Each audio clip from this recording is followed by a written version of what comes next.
கடலூர் மாவட்டம் வேப்பூர் அடுத்துள்ள தேப்பொடையூர் கிராமத்தில் தனியார் சோலார் பிளானட் அமைப்பதற்காக கிராமத்தின் அருகாமையில் சோலார் பேனல்களானது அடுக்கி வைக்கப்பட்டிருந்தது.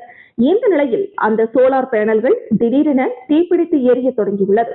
இது தொடர்பாக வேப்பூர் தீயணைப்பு துறையினருக்கு தகவல் தெரிவிக்கப்பட்டு தீயணைப்பு வீரர்கள் தண்ணீரை பீழ்ச்சி அடித்து தீயை கட்டுக்குள் கொண்டுவர போராடினர். மேலும் பல லட்சம் ரூபாய் மதிப்புடைய சோலார் பேனல்கள் தீயில் கருகி சேதமடைந்ததாக கூறப்படுகிறது. தீயணைப்பு வீரர்கள் 2 மணி நேரத்திற்கும் மேலாக தொடர்ந்து தீயை கட்டுக்குள் கொண்டுவர போராடினர்.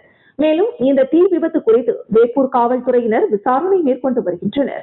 இந்த தீ விபத்து சம்பவமானது தற்பொழுது அந்த பகுதியில் பெரும் பரபரப்பை ஏற்படுத்தியுள்ளது. தீ விபத்தால் அந்த இடமே புகை மண்டலமாக காட்சியளித்தது.